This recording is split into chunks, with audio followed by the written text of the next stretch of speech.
Good evening. Happy Monday. It is 8 p.m. Well, a little behind 8 p.m. You know how us ladies do sometimes. I like to welcome y'all to Queens. Of course, everyone possibly know who I am. If you don't, my name is Peach. I am the founder of House of Peach, and I am happy to be here to host tonight and be on this panel with these lovely ladies that have been giving you so much great information. I hope you are liking, sharing, jotting down notes, and just overall intaking all the knowledge and wisdom of these women. I'm going to bring the panel on and I'm going to be navigating the show tonight. So, tonight's topic is, because the holiday season is coming and whether you celebrate or not, it can be trying and taxing. When you celebrate, it's so much to do. When you don't celebrate, it's so many opportunities missed because everybody else is celebrating. so, so the topic for tonight is how to stay grounded during the holidays as a female entrepreneur. How do we stay grounded? How do we still power through, take care of our responsibilities during the holiday if you have any? And how do we maintain and still make what did we say? Coin during this time, right? So, hi panel. How are y'all doing tonight? Hello. Good. Good. Yeah. We're gonna Good. power through this one because I know, it's already what is it, November 10th. It is. Everybody's probably always already scrambling to pull it together, get the turkey, figure out the sides, figure out who we inviting, who we not inviting, figure out who's gonna help, or we're not figuring out nothing. but Yeah, I mean, I literally just ran to go buy some chairs off Facebook Marketplace today because I was like, wait, we have 6 people, 6 chairs. We have 4 people coming, so we need 10 chairs. Yeah. So yes, the holidays can be a bit much. Can be a bit much, but you know what? We have to, as women, always find the balance, right? Always. It's always about balance. So, my first question for tonight is what does being grounded mean to you personally during the holiday season? How do you stay grounded? Um, I'm going to go with Michelle because I know she has a unique perspective, and I Get her. think she's going to teach us a lot Get her. tonight. Let her go first. Well, I stay grounded during the holiday season just like I stay grounded the rest of the time. I don't really celebrate the holidays. I find that, in part, for me to stay grounded, I avoid places where there's a lot of people. I really don't like crowds. I really don't like Christmas music. and I just sort of like do me. I do me. I continue to do the things that I like, I enjoy doing, and the things that I know that I find, for lack of a better word, irritating. I just avoid them. Like I might go to one or two get-togethers, but particularly as a holiday quote unquote thing, hey, it's just another day. It just means that I have to navigate around other people so that they can enjoy it.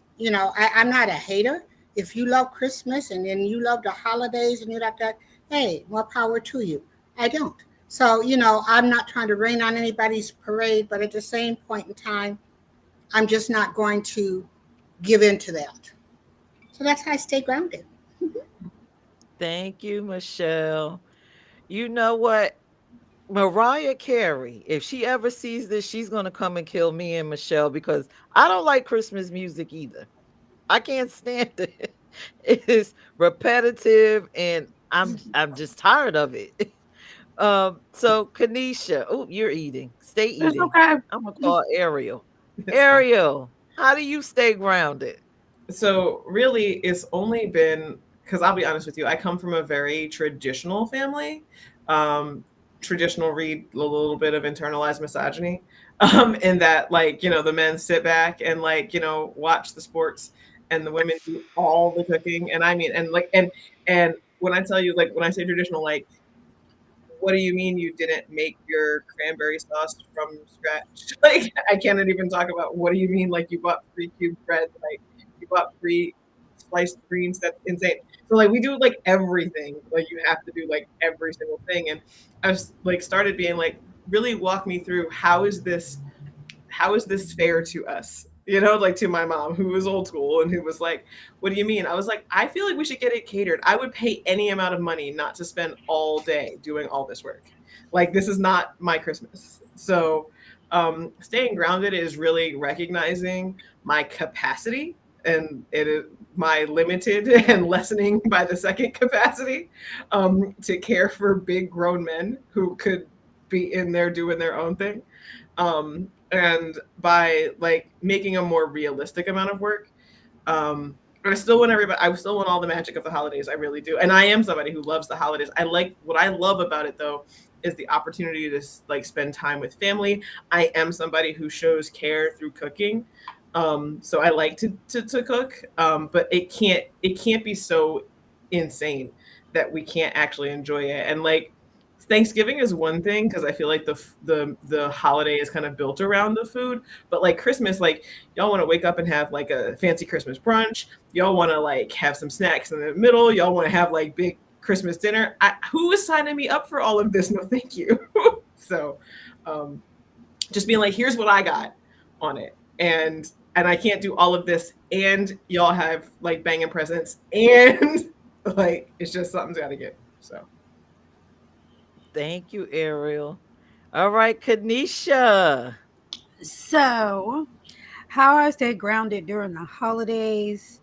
Um, I would say the last couple years have been different. So I would say I'm going to just focus on now, these last couple years. How I stay grounded during the holidays is just kind of like Miss Michelle said. I did grow up with holidays and all those kind of things. I do like Christmas music, but I just be minding my business. Like, like my kids now may go to their father's side of the family with their father. It doesn't matter to me, but I'll still cook like a small meal because I did used to cook like everything, everything. Like Ariel saying, I'm talking about like everything. And the thing is, it switched to that years ago when I went gluten free. So when I mean everything was cooked from scratch, but it had to be gluten free and dairy free. But because I used to cook it all the opposite way from what I can eat now. So they get like their favorites for Thanksgiving, and I just be watching TV, dancing to music with the music blaring. When I'm done, I'm done. Hey kids, I'm done. Like literally, I guess their tradition is to wait, kind of stay hungry so they can eat. Like they eat a little bit of breakfast, but then they stay hungry and wait for me to get done. That whole thing. We watch whatever's on TV. Like you just never know. Like I'm a tomboy, so I could watch. You might be watching Transformers, Marvel, nothing prissy, like I said, blaring music, making TikToks. I don't know. Me staying grounded is literally just me minding my business. Thank you, Kanisha. I love that. You know what? No, I'm gonna agree with you, Kanisha.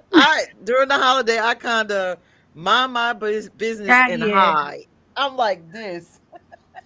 Yeah, My kids are grown, so I'll, like you said, make a little bit of food, and everybody go somewhere else. Like go to your dad's, go to your grandma's, go to the neighbors, and I'm just ducking down like this, looking to see I'm not available. So that's how I kind of cope, and I agree with Michelle. I don't want to participate anymore. I'm tired. I'm tired of the labor of being the one with this burden of cooking everything. I'm tired of having to do all the extra stuff around the house, the decorate. I'm just tired. So yeah, I kind of hide and mind my business. My mother was one who liked to do all that stuff. And, I was her official taster, and someone said, "Oh, don't you want to cook?" I said, "No." but my mother enjoyed all that stuff. But often I would sit there and I go like, damn, she works so hard. I mean, when did she get to just sort of sit down and chill and relax? But it was like her mission to do all this stuff. Right. And I always said, you know what? I'm not feeling that, so, but no, my mother was one of those ones who really did that. And after she passed, I think my sister tried to do it a couple times, and it was like, seeing these people once a year, it was okay when my mother was there, but the rest of the time I really don't want to see anyhow. So, I mean, it's like, yeah, but yeah, I mean, you see in the roles and that you see so many women who, I mean, that's something about it's like a badge of courage. They cooked from dawn till dusk, and they put up all decorations, and they did all this stuff. And it's like, really take me out, take me out to dinner. Let somebody bring it to the table, Yeah. So what happened in my family is it used to be, so like my grandfather has like a million, he's like one of 10, and more than half of them are girls. And so like I really grew up with the kind of the vibe was that they like all the women would work together to make the meal. And when it's 6 of y'all, that's fine. But when it's just like me and my mom trying to do that same level of stuff, like I'm like, I don't like, where's our part? Like, what is our Thanksgiving? Like, where's our holiday where we just get to sit back and wait for it to all come? Like, I wanted there to be like magic for my kids for like around like Christmas. And I wanted there to be like family warmth around Thanksgiving, but it cannot come from all this work that I do that's completely unappreciated. So like, I mean, I bet you like, I mean, I think that because when my Aunt Bobby was alive, that was the oldest of my grandfather's sisters, like, it was a different vibe. Like it was like lots of people coming together, like everybody's making like one or two things and their specialties, and how that looks like. But that, I mean, that's also a whole other thing. The 50-person Thanksgiving is a whole other thing.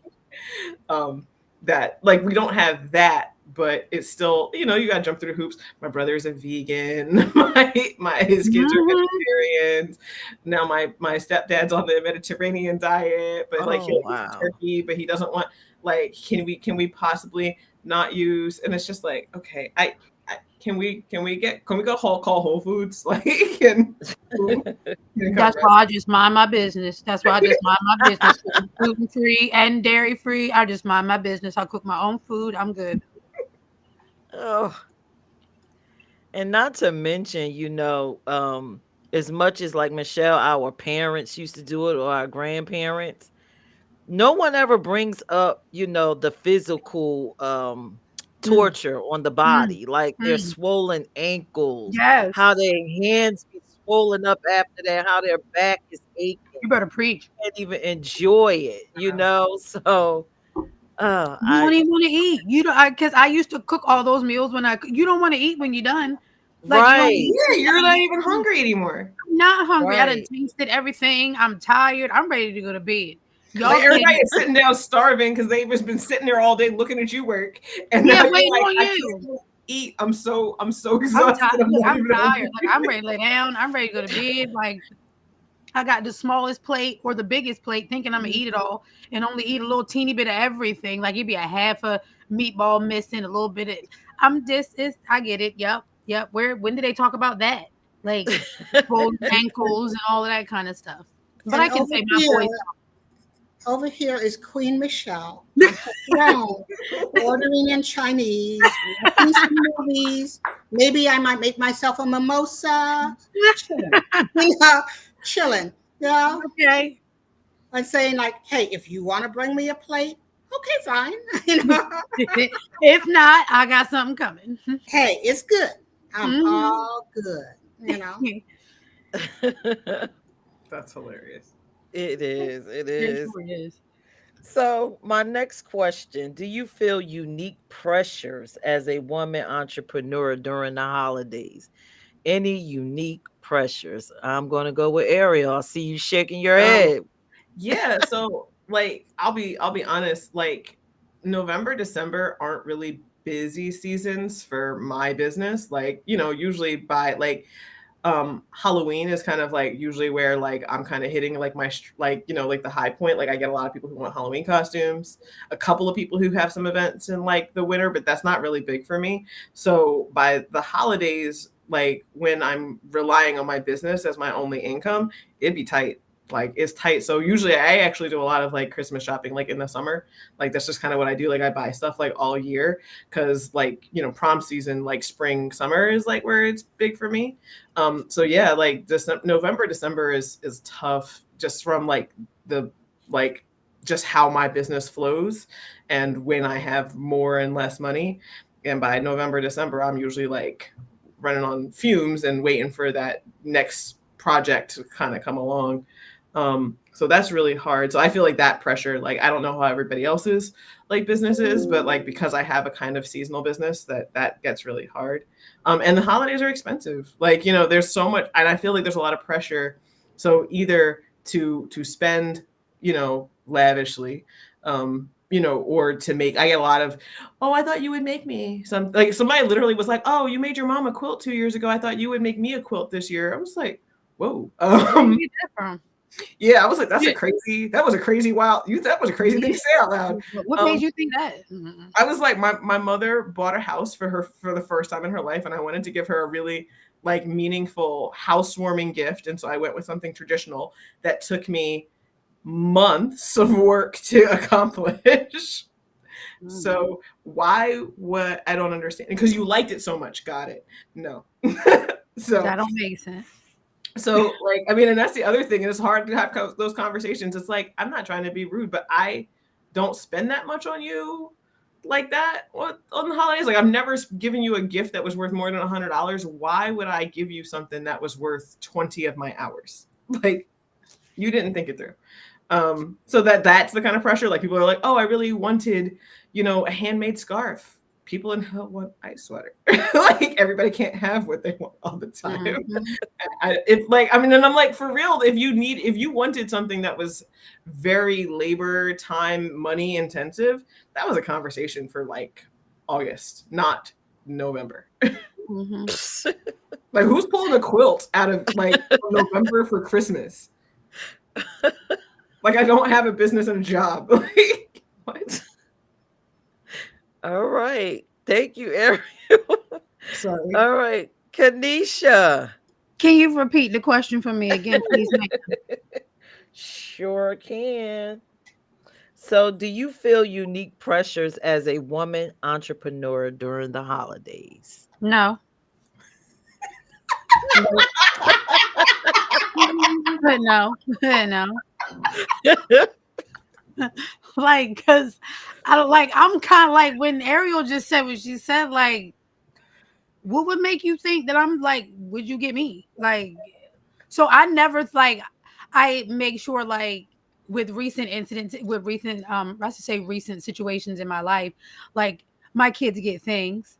There's certain, now granted, if I was built like that, I would have the cutest things for like, some people, but I'm also very picky. So I've realized within the last couple years with my business as an entrepreneur, I would like make, like I have an aromatherapy business. So sometimes, like the mothers would get like, and the grandmothers got like their own little basket, like they could reuse, but it was filled with like lip balm and spray, like stuff that I made, like stuff like that. In previous years, like the nieces and nephews got little things, but not recently. No, don't know my kids, and that's it. I'm not stressing myself out about making sure somebody else has something to make them smile just for holiday purposes when I can do that all year round.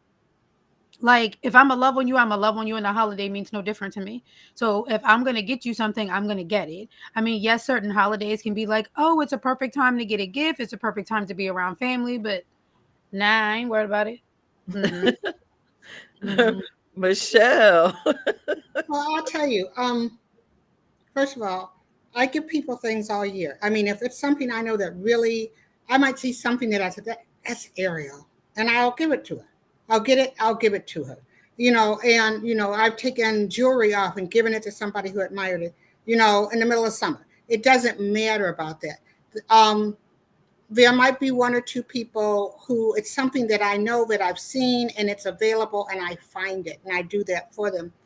When I do shop, I try to support Black businesses, Black women businesses, Black women and queer businesses. Okay. And even then, like I said, it's not really, I'm doing that all year. I find that the holidays, though, sometimes can be a time of great opportunity. It is problematic for my podcast because people are always doing things. So I try to get them ahead of time. But what I also try to do is to focus that on the ones who are 501c3s and let them come on my show and do a pitch so that they can get those year-end donations. I also find that at that point in time, the only thing that I won't do is catering. But there are opportunities and jobs that people don't want to do. And if it's something that I don't mind doing and I hear and they're going like, oh, and my people want to take time off, sometimes I will say, well, you know, I am available to do this. Of course, you're going to pay me like time and a half. So I also find it is a time of great opportunity to look at other avenues to make money. Wow. I love it. I love it. You know what? You all seem so grounded because. Okay. So for me, as you all know, right? I have a holiday party every year. So how y'all can just mind y'all business and check out, I can't check out. But my brain, because I go in, you know, you're trained to go into mommy mode. It's the holiday after Halloween. My brain wants to check out, but it can't because I have to have this holiday party. So I'm just conflicted at that time. No, you can't click your brain off. You got to focus on the holiday party. You can't just focus on your house. So it's like a battle for me towards the end. So yeah, it's a struggle. It's a struggle. I wish I could be like you ladies and just move on from all the things, but I didn't can't. move on. I'm with you. I have all the things. I still have all the family. I still have like I literally, me and my mom. I mean, and it'll be a little different this year because you know. But like we used to sit down and literally go over the Thanksgiving menu, and she would give me like, I mean, like it would be like this, like with staples in it, and I'd be like, no. Who is all of this food for? No.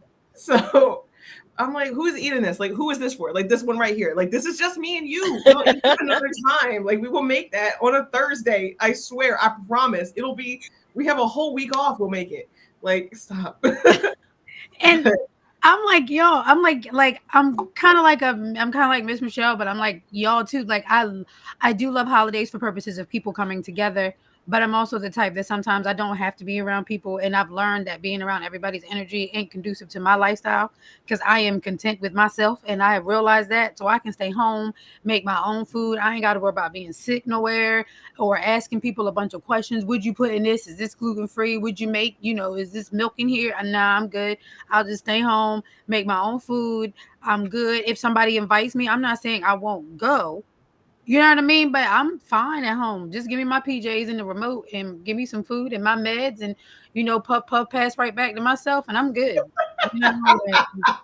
See, you can't do that when you're having a holiday party for the LGBT community. You cannot.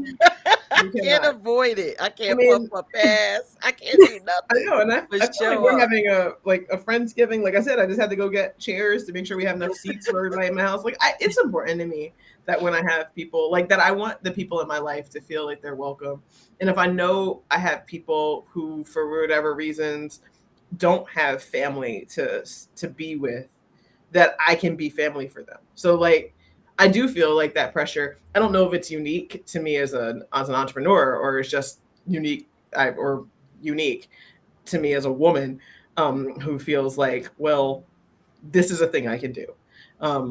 I do know how to cook. I do. I know I am going to bust it down for Thanksgiving at least. And I always have like space, like the whole everything I do in my spaces is to make them welcoming for people who, like people who I care about, and so that they want to be there, that they feel like I have a home away from home, or a family that loves them and cares for them, if they may not have that elsewhere.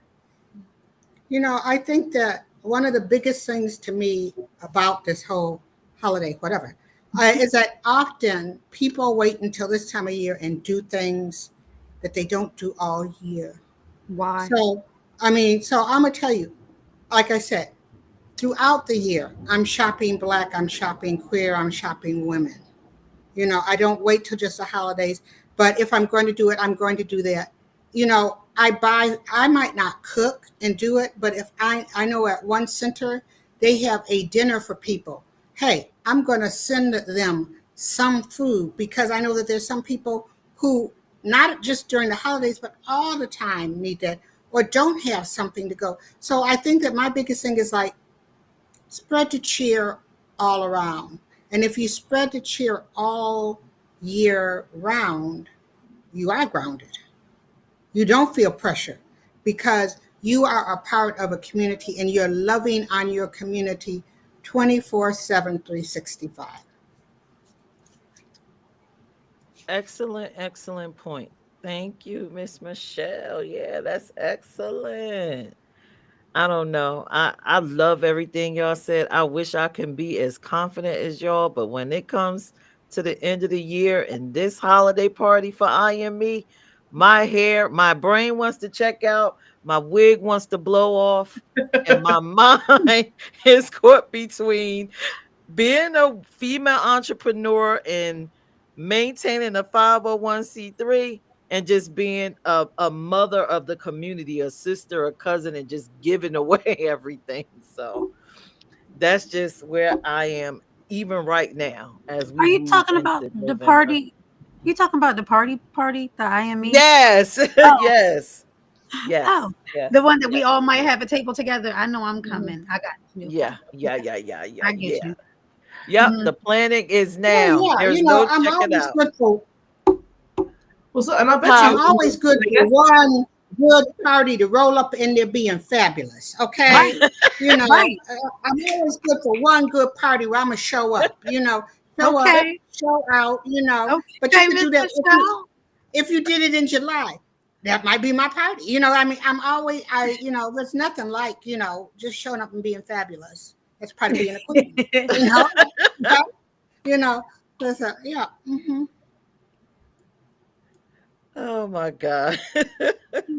And listen, I love it. I love you guys. Y'all have all these wonderful perspectives. But even with that, when you putting together the party, you can't show up being lovely. You at the last minute put that last thing up, and then you running into the bathroom because you don't have time to run home to get dressed. You in the bathroom getting dressed, your wig probably like this, but you pull it together at the split Slippers on, second. no slippers on with the dress, no shoes. Yes. Dress unzipped. Someone you're from the party you're is like, greeting the first guest, the ones who show up to help. You're like, oh my God. So if you could just watch that for a second, I'm gonna go change real quick. yes. Like you have your makeup half on, or you have like no makeup, but you're dressed. No and you're like, makeup. just 1 second. I just need, Yes. oh my God. If you could just give me 10 whole minutes together. And I will be everybody's all- looking for you. I'll be it. I got you. So I'm going to my be like, God. okay, I will tell you. I went on a tour of one of Aretha Franklin's houses. And they said that there was this one room. This house she only uses for clothes and parties. And she had a place where she stood and looked out the window to make sure that everybody was there. Then she made her grand entrance. That's me. I love it. That sounds like Miss Michelle. Yeah, no, I wish. It's me like standing in front of a hot stove with like, I've had a chance to like shower and change, but like I'm like still got like, like a bonnet on my head, and I'm like, oh my God, if you like, okay, cool. There's these hors d'oeuvres, and now I'll be right back. If you could just set that table. Watch you. The food is gonna be banging. I just need 10 minutes. Right. Yeah, the food is going to be banging, but I don't know if I'm going to be looking banging. I'm just here. Catch me in 2-3 hours. All right. So the next question. How do you recognize when you're starting to lose your sense of balance or peace during this season? When you know you off kilter and you just trying to pull it all together. I'm gonna go with Kanisha. How do I know? I'm just not here. I'm not myself and I can feel it. Um and I would say this goes for whether this is any season or not. This is just me. Um I feel unbalanced. If you are really intact and in love with yourself, self-love, I always preach in empowerment within, you can tell when you're off. I feel different. I don't feel connected with myself. I feel like I'm not focused. I don't feel as grounded as I should be, if that makes sense. So when it comes to like this, like a holiday season or any time of the year, so it's just I just feel off. I be feeling like not myself. I be like, I'm not smiling today. Like I don't wanna like I don't if I don't want to eat, it's a problem. Like if I don't want to eat, there's clearly something wrong. If y'all see I'm not eating, something's wrong. Like, so that's a big thing for me. Like, and then just and I know sometimes I need to sleep, but if I sleep a lot, I know I'm tired because I can't function. Like for me, it's just with my health issues. My body tells on me a lot because I don't take meds. I have nothing to suppress my emotions or the way that my body feels. So when something happens, I truly feel it. I just feel off. I just don't feel the same. Thank you, Kanisha. Let's go with Miss Michelle. Well, I agree with it can happen anytime, but I think that especially during this time of year when I do what I don't do, I find myself in somebody's mall and I'm watching people just act horribly, and I'm ready to shout, yeah, and Merry effing Christmas to you too. I take a breath and I find something kind to do. Usually it's with a kid or it's like something to help somebody to sort of like, okay, this is me. And then I go home. I'm going like, okay, take that energy, turn it around. You should that be your inside voice. Now your outside voice go like, well, you be nice to your mom. Quit yelling and screaming. Santa will watch. Something pleasant. I'll just sort of say, let me do something pleasant. Tell a woman, hey, girl, I see what you're doing. You're really going to cook a meal today. More power to you. Something nice to somebody. And then I go home. Thank you. Ariel. So I really do enjoy the holidays. Like when when everybody's doing their part. Like I think that's what's good, right? Like my sons are older and now instead of just sitting, like they were never ones to want to sit back and watch us work. But now that like, they're able to come in and be like, oh, well, how do you make that? And then I'm enjoying teaching them the things the same way I learned, like, oh yeah, absolutely, come in, here's how you make a roux. This is based like for so many things. But if you want to make gravy, if you want to make mac and cheese, this is how you do it. This is how you start. And like that, like kind of involve them in it. But like when I notice that I'm like not feeling it, like I don't know how else to say it, like where I'm just not finding joy in it anymore. Like I'm not looking forward to like the shot when all of it feels like a chore. I'm like, okay, I need to stop and reset. And I like to do something like maybe look at like a list for like, to get a Christmas present for like a kid who needs it or something like that. Like maybe I might go volunteer at, serving food or something. Changemaker does, this is the second year coming up on a bike giveaway for kids. By the way, just to plug, anybody who wants to support, please let me know. But where we give away a bike, a helmet, Christmas PJs, and a present to the children of the community whose parents wouldn't otherwise be able to get them a Christmas present.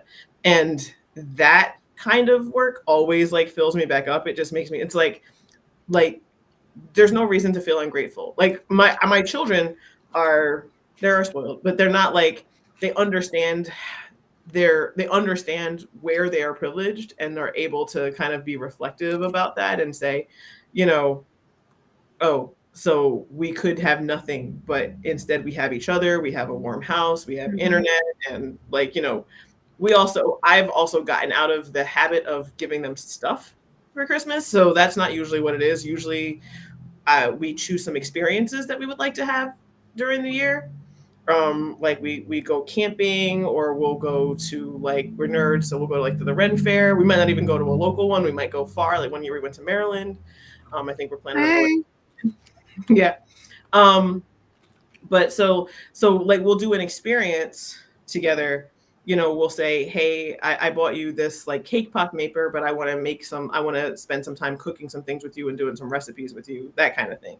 And I think that kind of also, like, when they're like, oh yeah, I absolutely want to do that. And this year we're actually not even doing a bunch of gifts. It used to be we did something you want, something you need, something to wear, and something to read, like once they were kind of bigger. But now I'm like, we're going to do a white elephant. So it's really going to be like cutthroat and much more fun, and not nearly the same like kind of capitalistic pressure to give good gifts. But yeah, I recognize when I'm losing my peace, when I'm starting to hate like all of the things, and I'm not excited for any of that, like the stuff that I normally would be excited for. And I just kind of have to like sit back, reset, and appreciate, like where I am, and that my family is healthy, and that they are together, and that we have, that we're able to buy Christmas presents for each other, and to show that we care, and to have experiences throughout the year that are meaningful to us and help us build our bonds. Thank you, Ariel. I like how you have experiences throughout the year. And I think it especially, and you go and do things throughout the year because, I've worked for a social services organization, and it's important that you show up above and beyond just at the holidays, because people sort of think like, well, here they come, and then nobody thinks about them the rest of the year. So when you show up and you've got your kids, your sons are showing up, that's what it's about. That's what it's about, Mhm. Yep. I mean, that you know how it is. Like when you're, I don't know, when your kids, when you have like, when you do like nonprofit work, or around like nonprofit work, things that like causes that you care about, you do it. Your parents do it. Your kids do it. Everybody's doing it. Like my sons have put together blessing bags of food kits for Thanksgiving, giving away coats for winter, like winter coats for kids. Like, yeah. Mhm. They've done all of the things.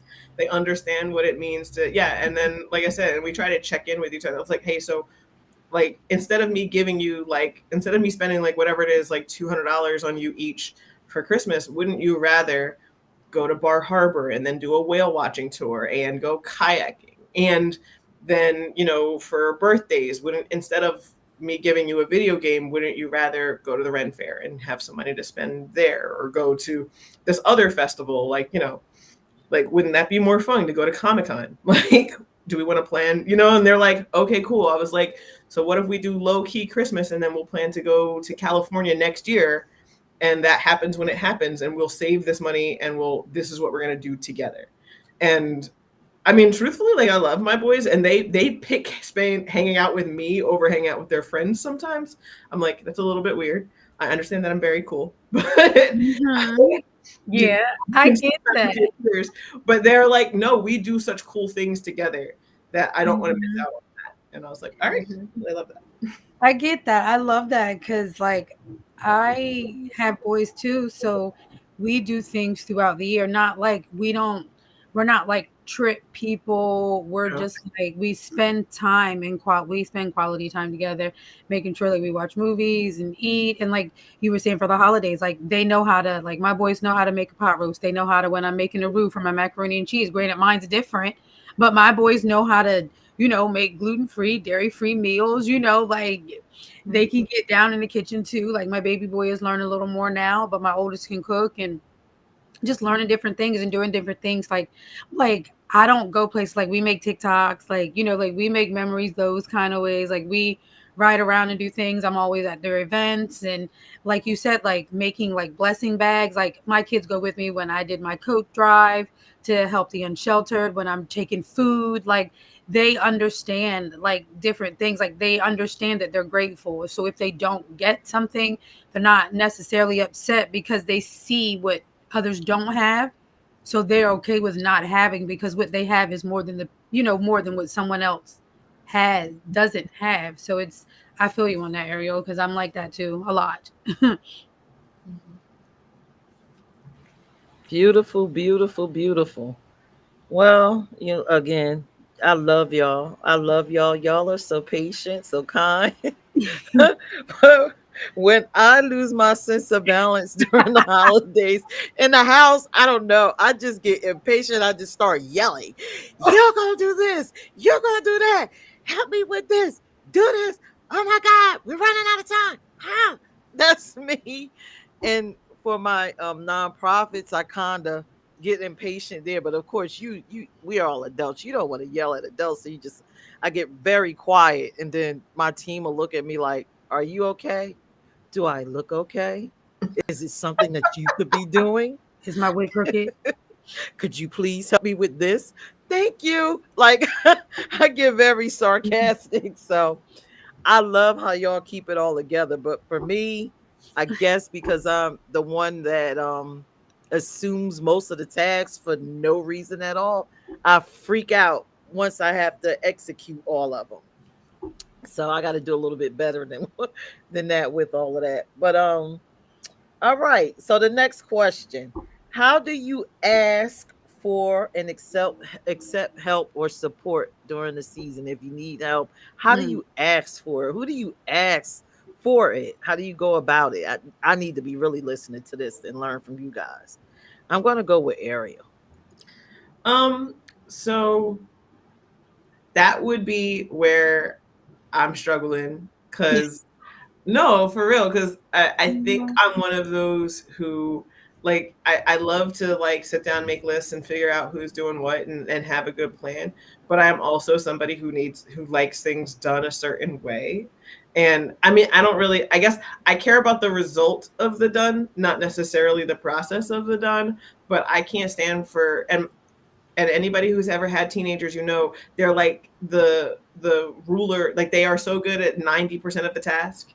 You know what I mean? Like, like, oh yeah, like I washed the dishes, I put them in the dish drain, but I didn't do them quite right. Like there's always just a little bit of something left over for you to do. And so, so really I try to set expectations. Like I need all of the tasks complete. And I do, and I ask, I mean, and I really kind of reach out to like everybody, like, hey, this is really hard. That would be, my children's dad. That would be, my friends and family. Like, and I'm trying to also communicate what my capacity is. I'm not perfect. I'm not always great at that. Sometimes I'm under deliver, like over promising myself. You know what I mean? Like I don't really have as much capacity as I say I am going to. And then I'm like, all right, I needed to walk that back. I lied. I was wrong. I thought I could do like 10 things. I got 7. So somebody's going to have to do these other 3. I don't have and them left. So, but I try to communicate that clearly. I'm blessed because like I said, my kids are older. I don't have little kids anymore. I remember very vividly feeling so overwhelmed by not having the help, and it being really important to me that things happened at like this standard, like up here. And if I didn't do them, then they didn't get done like this. I don't know if that makes sense to y'all. Like, like why do we have to wrap the presents? Because Santa wraps looky here, can you just do, because it's important to me that they get wrapped, like whatever it is, like, because I'm asking for a thing, it should be easy to accomplish, especially if we spend some time. Like, so I was thinking we could do, oh, well, I was going to do something else. It's like, well, when is the other work going to get done then? Like, or who's going to pay for that? Well, I didn't think that they, with their grades, they deserved that much. It's like, well, that's nice of you to decide on your own without consulting me. Just that kind of thing, like, was really hard for me. So now I'm just like, so here's what I can do. Here's what I'm hoping gets done. Where can you all step in to fill in this gap? And sometimes I'm wrong and I'm like, oh, sorry, I thought I was going to be able to do this part too, but nope, it's back on the table. Thank you, I Ariel. mean, I don't know. I'm not. Like, I'll be honest, because I want it done how I want it done, and so I try really hard to ask for the help I need. But All right, we're gonna go with Miss Michelle. I know she got the advice that we both need. Well, I think that there's a part of being patient with yourself and giving yourself grace and giving other people grace. Often when I tell people, well, I don't celebrate Christmas, and I don't celebrate Christmas. I don't celebrate Christmas. And often I find that sort of puts people in that position to like, well, why don't you celebrate it? And then they almost like they have to defend why. And to let people know that it's okay for us to be different and that I can respect what you do Mm-hmm. and what you believe in. And, I ask the same for me, so I don't, and no, and they'll people, well, you can come to my house, but I don't want to come to that. And it's nothing against you, or, oh, you should come to my church. I don't want to go to your church. But to find a way to have grace and to have grace with others so that we understand each other better. And I think that's just like a huge thing. And to let people know the things that really matter to me. Sometimes if I have it, I'm going to help every nonprofit I can. But if I don't have it, I might tell you, this nonprofit needs bikes. I know you got something to do with bikes.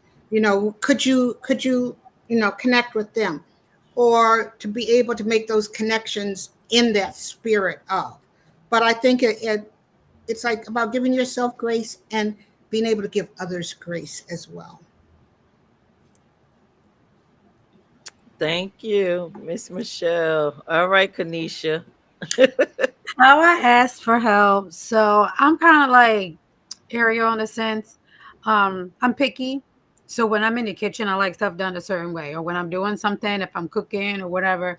And like I said, I like stuff done a certain way. So in a sense, like my boys, like I told you, they wait to eat, right? So in order to eat faster, you got help. Like I'm gonna cook, but I need somebody to wash the dishes. So like wash this for me. They know, like they be on it. Somebody come wash this. Somebody come dump the trash.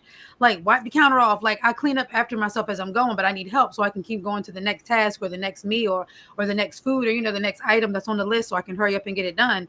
Because when you cook a lot of food or whatever, you need like there's certain ways you do stuff. Like you don't cook the bread first. You know what I mean? Like it's gonna be cold by the time you don't the fried chicken's last because it's not gonna be crunchy. You know what I mean? Like that kind of thing when you're doing certain stuff. So it's just like certain things that you do. My boys do help and they've helped me for years, especially my oldest. Like he's known to like wash this dish, go grab this out the fridge, do this, that. I just need help putting stuff somewhere. Grab me a permanent marker so I can write on top of the aluminum foil, this is the mac and cheese, put it on the table. Like as long as you can do the small things, like Ariel saying for me, because everything else I got because I'm picky. As long as you can do the small things for me, I really don't, because I don't be caring half the time. So I really don't need help. I just need that little bit of that little bit of help that my boys are willing to help with because they know it makes them eat faster, and I can be done a lot faster if you help me because I'm not washing the dishes and dumping the trash and cleaning off this and picking this up and do it. No, I'm just cooking. You just helping me along the way. Thank you. Thank you. Oh man, you know what? This question here, I guess we ain't gonna find a solution because I have issues with asking for help too because I'm picky. And when it comes, well, on the nonprofit side, we kind of delegate whatever your strengths are, that's what you do. But what I do, I don't want anyone in there because I need it done a specific way. And if you tie that bow the wrong way, I'm going to go behind you and retie it. And that could be 15 bows, 16 bows later. I'm still behind you retying it. If it's not the tablecloth ain't placed right, if the balloon looks crazy, so I got to do that myself. And as far as in my home, oh my God, I'm like a little mini terrorist. I can admit it. Everything got to be a certain way. Food got to be in specific dishes with lids, and it got to look pretty. um I guess the only person that could probably help me and understand and take the brunt of the madness is my partner. Like, okay, well, she likes it right here in this specific spot, in this bowl, put it in that. We gotta have everything cleaned up, make sure there ain't no lint here on this, and make sure everything is okay. Is the reef on the door? Is this that? So yeah, I'm poor with asking for help. So I don't know if it's somebody watching or will watch later. Put in the comments what we need to do that'll open us up to asking for help, because so far, really, besides Michelle, the rest of us, we don't. We're not good at that. Leave me alone. I can tell you the one thing that works, and if you have like supportive people around you, it can help, because like I'm not good at asking for help, but I am good at communicating that maybe I have diminished capacity because I am feeling overwhelmed. And what Lee does, for me is to say, and I do for her too, okay, so what's on your list? Like, what are all of the things that you have to do? Because it's like, oh my God, I'm like so busy. It's too many things. And like, I don't have time for that. Or I'm really feeling like I don't, have capacity for extra things. And it's like, okay, so what's on your list? Oh, and you hit it and it's like, okay, well, I'll take this and this off of your list. Does that help you? So that is one thing that we do for each other. That was not, I couldn't have said, hey, can you do one of these things? But in that context, I am able to say, yeah, there's not any reason that I have to be the one to do that. Yes, absolutely, you can do that. Thank you so much. But you have to have people around you who are able to jump from you're overwhelmed to how can I help in a practical way, and ask in a way that you can actually be like, oh, yes, that would be helpful if you could do this other piece of the thing. It's like, well, what if I do this part of it and then that makes this next part for you easier? It's like, yeah, that's true. That does do that. So that is something that we do for each other. But it only, like, that's the only person I've ever had who ever did that for me effectively. So. But you know what? That's part of delegating. And, and it's something that you had to, because I will tell you, there has been a time in my life when I had to do everything. It had to be, if it wasn't this way, it wasn't right. But I found I wore myself out. And like how you were saying, how you have somebody who you have trust in. You have trust in Lee. And where you know that Lee knows how you like it. It might not be exactly like it is, but I mean, I think that at some point in time, you have to be able to pick some things and delegate it, and or just feel comfortable, have someone who hears you and knows, and who can take that off your plate. And it might not be 100% the way you want it, but they're going to do it. They're going to show up when they're supposed to. They're going to have it done, and that they have the best intention. They want to help you. And I think that you have to learn to do that. You have to have faith. You have to delegate. You have to do that, because and we talk about this almost every week, every time we get together, if you burn yourself out, you're no good to anybody. So that delegation and that finding that person to delegate the task. So this gives me a little more time. It's like, save you.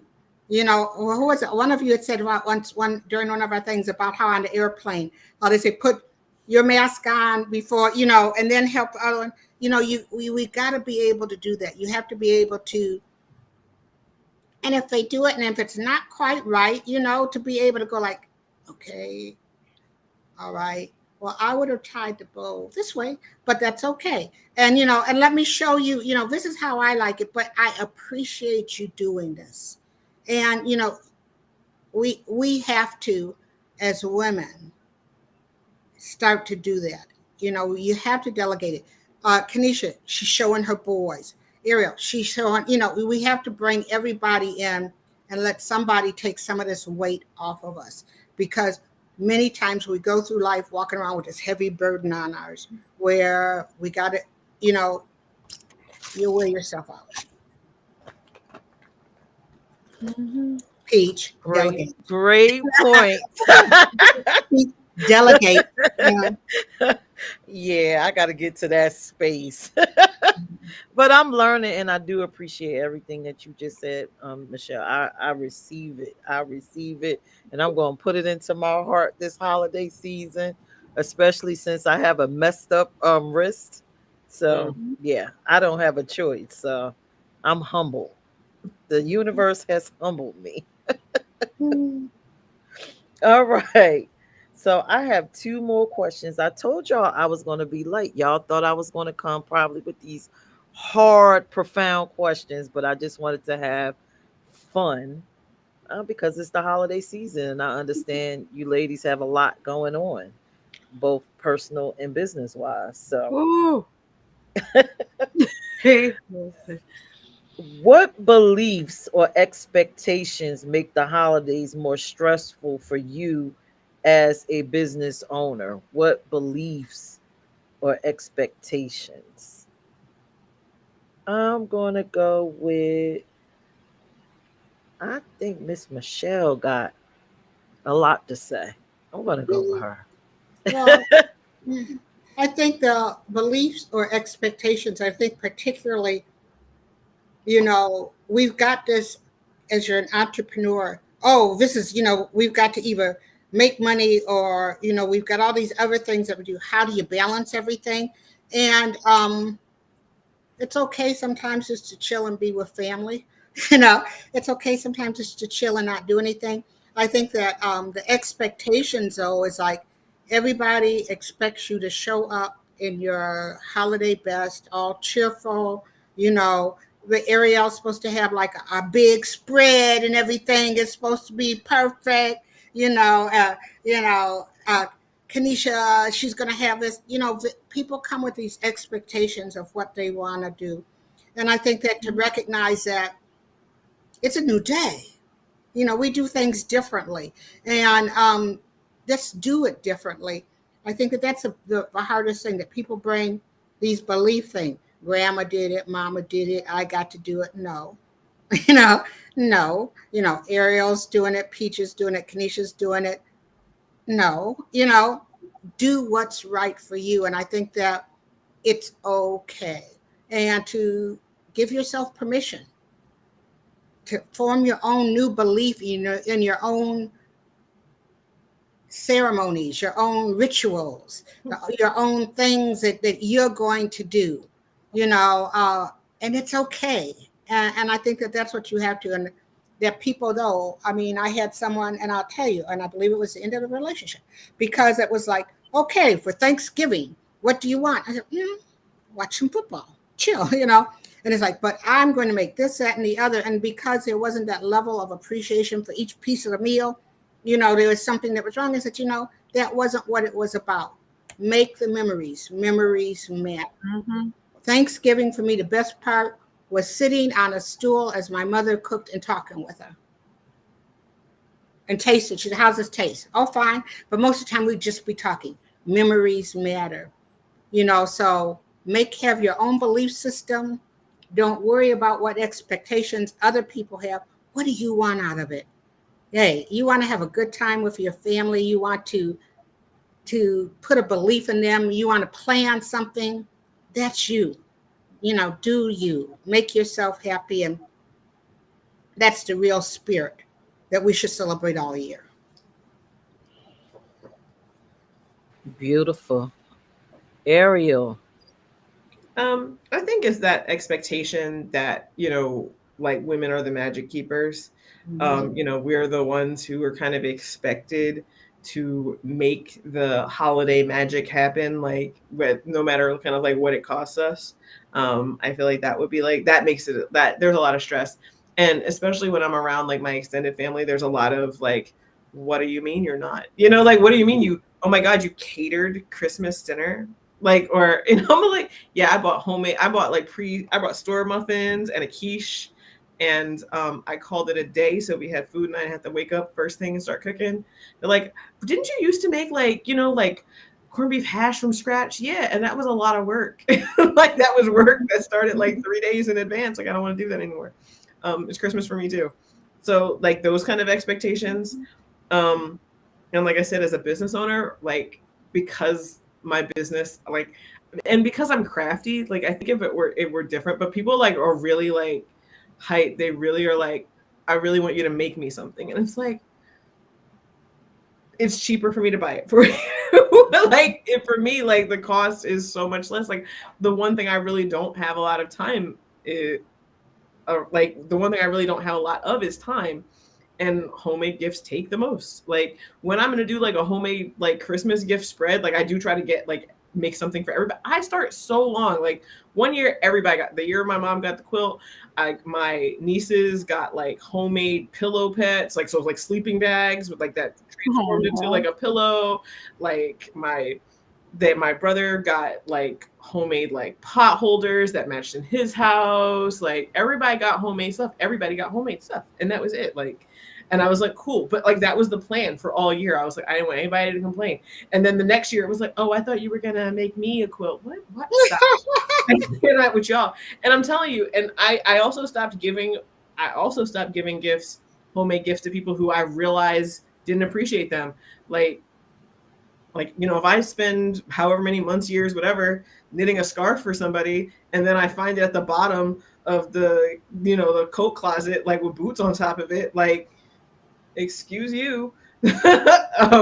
So that, like, you know, people really expect me to like kind of go the extra mile because I am kind of a perfectionist, because I have the ability to do nice things for people. And I'm like, I want to be the same as y'all. I want to go to the store. My brother doesn't even go shopping until Christmas Eve. Like he literally doesn't buy. He's got little kids. I don't understand. Oh my God. Yeah, like 9 and 6 and 3, and he doesn't go shopping until Christmas Eve. So I want that like kind of energy. Like I want that whatever happens kind of vibe. Like that's the carefree nature. Like that's what I want. Like I want to get there. So I am amazed. How does he even pull that off, going through all that stuff? I'd be tired. So the running joke, I mean, amongst people like I've known for more than 20 years, is that they all want to be my brother when they grow up, because like just work out for him. Like this is a real story. We went to a Sixers game once, like me, my mom, my brother, my stepdad, and we're like, you know, we had like seats. They were not terrible, not great, kind of whatever. And we're like, he was like, all right, I'm gonna go to the bathroom and get like some snacks. I'm gonna be back. And he was probably around like 12 at the time, like maybe even a little bit younger. He looked young in all his life. He still looks young. And then we're sitting there and he's like, where is he? Where is he? And then when we see him on the like TV sitting on the court next to like a celebrity, like he was literally like on like they're showing the coaches and the bench and he's right there behind them. Like we're like, what the hell? Like, so his life is like that all the time. Like it's just like audacity and a willingness to push boundaries really have been very useful and successful for him. So yeah. Like, so my friends were always like, I want to be him when I grow up. Like I just want things to just work out. Like I'm great.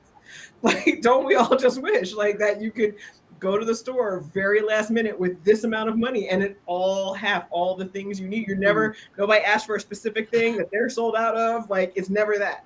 Like crazy. Wow. He's charmed. Yeah. Mm-hmm. He's everybody else's luck. Like nobody else can have any good luck because he's got it all. I guess I'm back to I don't have no expectations, and I would hope nobody has expectations of me, because I love one thing about me is I love loving on people, and I will say this all the time. I love loving on people, but I don't care. Like I'm gonna do what I can do when I can do it, and I'm not stressing myself out about doing it or how it's gonna get done. If it don't get done, it don't get done.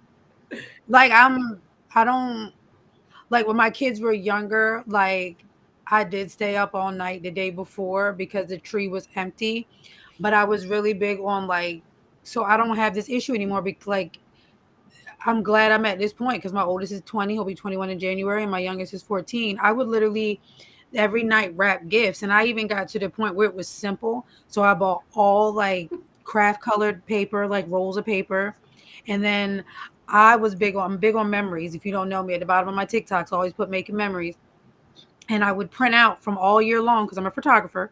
So I had pictures from all year long. I would just put them in black and white. So if it was a picture by themselves, and that's how I, instead of putting like their names and stuff on them, I started putting their pictures on them in black and white. So each child would know whose gift was whose. And if it was a collective gift, like a game that they had to play together, it'd be a picture of both of them that was in black and white. And I would have like the string, like I don't have that thing anymore, and I don't be caring. I don't know if that sounds right, but I mean, I don't care if that sounds that. right. I'm gonna steal that. Like, That's so cute.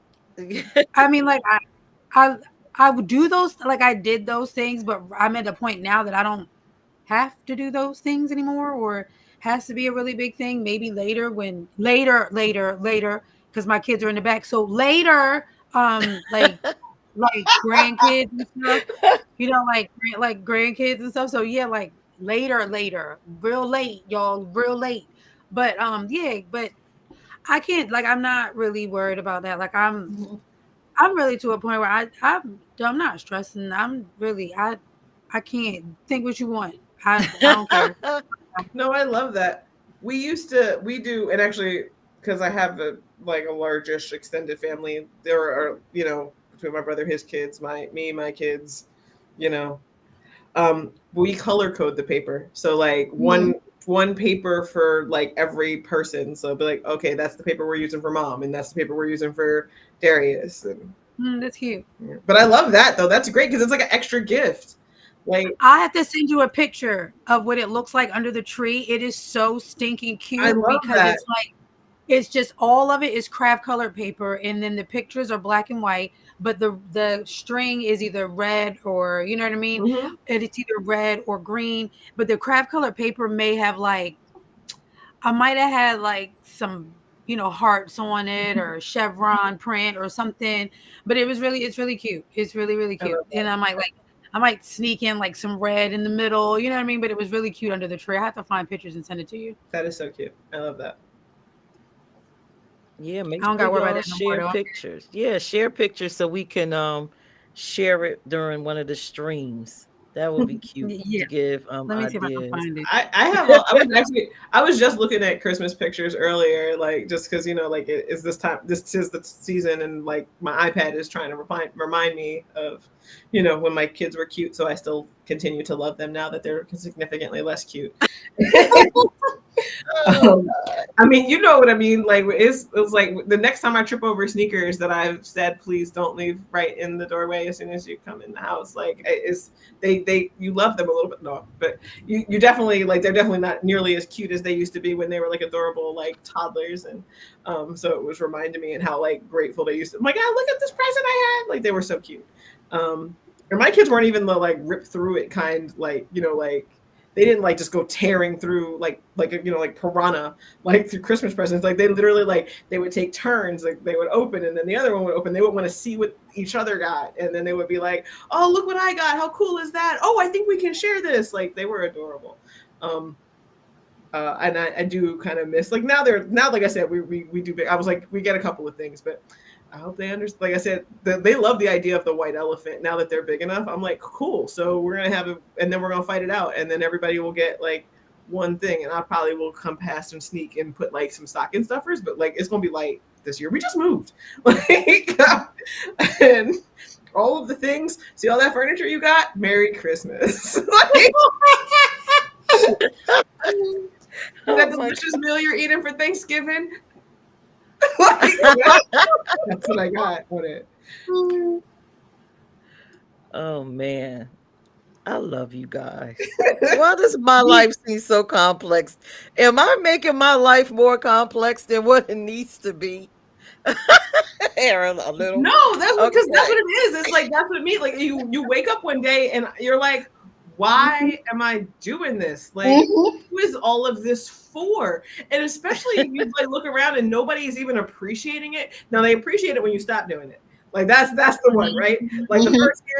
the first year I was like, I'm not doing it. I'm not helping. I'm not doing it. And my mom was like, all right, you really just want to buy it? I was like, I really just want to buy the meal.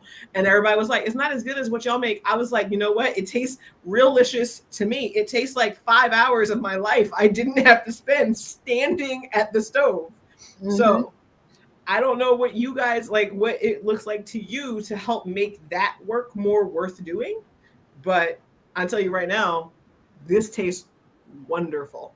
Like time in my day back tastes priceless.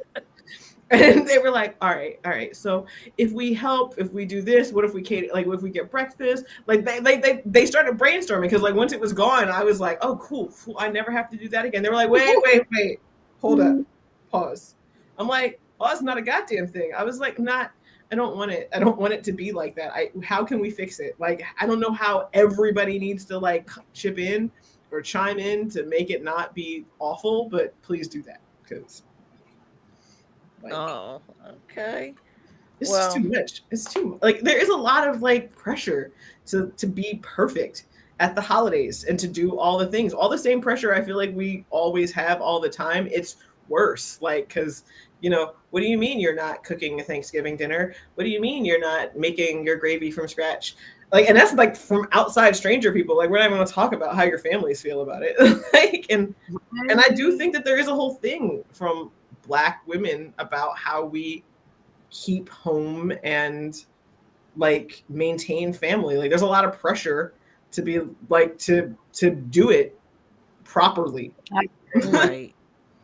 Glad I'm not in that predicament anymore. I am fine by myself. I mean, you just got to be like, no, I can't. And then explain why. Like, do you guys want me? Like, this isn't fair. Like, did it feel fair? Y'all are upstairs playing video games and I'm down here cooking for 12 hours and then cleaning for 3? Like, no, thank you. After my mother died, like I said, the first year, like some of them tried to do it. The next year, I had made reservations. I made reservations. We showed up. They took us to our table. The meal came.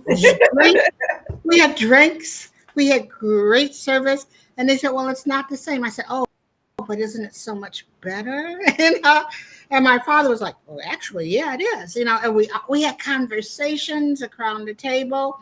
And I said, this is how I do it.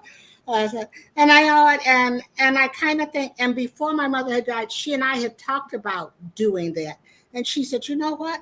That might be kind of nice not to be stuck in the kitchen. So that's what we did. After she was gone, and we raised our glasses to her, and you know what? It was perfect. And the icing on the cake was because my father was like he was going to drag his feet. Girl, I had a limo pick him up. That's a great idea. And he comes out, we roll up. Everybody was green with envy, but I said, "Hey, this is how Michelle does it." I like it. I'm gonna point to you. I'm gonna be like, so this is why, because Miss Michelle told me that. I'm following the blueprint. Like, look, happy life. Can't be spending 8 hours cooking food. Like, I mean, 8 hours. She said, "Yep." 8 hours is light. I'm not even going to like play. Like, one year, my mom like a recipe for focaccia bread stuffing, and I literally had to make focaccia bread like 2 days in advance. I'm about to say, it's definitely when you're cooking all of the things, like it takes it's more than 8 hours. Like you start the night before, or you make the greens at a time, and then you freeze the greens so you can take them back out and warm them up. That way the greens are done. Yeah, I feel you. Yeah, yep. That's why I don't even care no more. Yep. Me and my bestie used to have a tradition on like for New Year's. Where we would, because she lives in Delaware, we would FaceTime each other while we processed greens, like because both of us that was one of the things that we made for our families. like kind of an always have. And so like that would be, we would be on the phone with each other for hours, like that, like, you know, like you guys soak them and then pull them out and then take the like, and that would be us like, what do you think? You think this is too thick? If this is good, this is gonna be good. This has got to be good enough. Like that would be like us by like 12 midnight. Like we'd be like, forget it. Like this is gonna have to do. Like I can't chiffon the greens anymore. Like yeah, she's like one year she was like, what if we work together, make the greens, and then split it? I was like, I love it. Let's go. Like I was like, we'll both do it. And then, cause like, I was like, we both got sick of all of the leftover waste. It's like, did y'all really have me out here like making greens for y'all? And then half the pot, y'all don't even want them. No, y'all better eat. Y'all better Shoot, eat these greens. Yeah. Y'all better take some home. Don't do that. Don't do that. That was when my brother became vegan. And so I made the greens vegan. And then everybody was like, oh, but they don't taste the same. Yeah, no, they don't. What? You want to cook them? See, that's where my mouth comes into play. Because then I'd be like, oh, you wanted to cook them? I was like, well, of course. I was like, why would vegetarian greens taste the same as greens with smoked turkey legs? Like, why would that be the case? How was I supposed to do that? Stop it. Okay, my brain just went like this. Wait, what? I'm just trying to figure out. Miss Michelle said it a while ago about why we going here. I would be looking at people like, so you was about to cook it? Like nobody. So, and that's the other thing. So my Aunt Bobby and me were really close. And so there's a bunch of things that she used to make that I know how to make how she made them, that even my mom doesn't have those recipes. And so they always like tapping me like, hey, Ariel, can you come and make a sweet potato pie? No, I cannot. Like, nobody got time to make Aunt Bobby sweet potato pie. It takes forever because she was like old school. And she always made like 4 pies at a time. Like, you know what I mean? Like when like you make like that big batch of filling and you're like, yeah, so you pour enough in here and you pour enough in here. You gotta make enough, and then these 2 go on the top shelf, these 2 go on the bottom shelf, but you gotta separate them so you know the broiler's right and the bottom's right. Yeah, I feel you. Yeah, I can cook my pie off. No, I do. But I ain't got. Yeah, like, oh, any chance that you could just send over a pie? What do I look like, Patti LaBelle? Stop playing with me. No. Yeah, like don't do that. No, I don't. You know. Yeah, I know people, and I don't know about y'all, but do you guys experience the no shock? Like did she just say no? Yeah, she said no. Where they're like, I can't believe it. What? It's the holidays. It's like, for me too. Like, I don't think so. I don't think I've ever had that problem because I think I've always been vocal. So regardless, it's been like it might be a fake, like, oh man, you know what I mean, but not like you really didn't. It's like, oh yeah, because you know I'm gonna say exactly what I just told. Was you about to cook it? My family, yeah, my mom is like that. Sister got that gene. I sat and had great conversations with my mother, and she cooked. Okay, that's what I got. Great conversations. I often would pick the wine.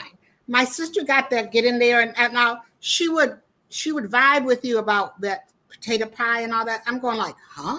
You know, huh? You know, is there a restaurant? Yeah. Yeah, I mean, my Aunt Bobby used to strain the potato pie so that it didn't have any of the strings from the sweet potatoes in it. Like, she was so for real about it. So, no. Like, is that what you want for Christmas? You want Aunt Bobby sweet potato pie? Got you. Yeah. Wow, this question went all the way everywhere. But I guess I gotta answer it, right? I think from a business standpoint, it's always the belief that you have to accommodate everyone that walks through your door or patronize you, and you have to figure that out. And that is kind of the struggle with me. Like I said, the nonprofit does a holiday party, so it's always the pressure to make everyone feel comfortable, to remember everyone so that they have a memorable moment. and to have the proper head count because we give out a gift every year to each person. So it's just always that belief. Oh, we got to accommodate. We got to think ahead. Somebody's going to be vegan. Somebody's going to want this. Somebody's going to need to have that. Oh my God. Do we have the pills for the person that might overdrink and have the headache? Do we have this? Do we have the pads? Because somebody period might come. Like, come on. We got to think about all of these things. And so so wait. Time out. Are you literally like not trying to have grown people act like grown people and manage any of their own? Yeah, that's almost. Did you catch the Ariel? Were you talking about the pills? Yes. I'm like, see, that's their own ibuprofen. That's what I'm saying. That's too much. We're talking about grown that part out. Have had their periods for at least a decade, can't remember to bring products. Like, stop. Hey, like, listen. You got to be Ariel prepared. On that, you worried about too much. You worried about too much. That, as Ariel said, they grown. If they got a headache from drinking, that's on them. They ain't got their pads and their tampons. That's on them. Like, I'm with Ariel. I caught that too. Like, hold up, wait. We gotta make sure we got pills in case somebody got it. I mean, that's very nice of you.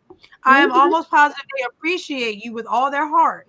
But that's their business, not yours. Thank you. Look, I have a sewing kit and a steamer. You of the responsibility of managing other grown folks' business. Look, that's not. You say we're serving this and that. If you don't eat it, you're welcome to come, but eat before you get here. You know, you have one gift.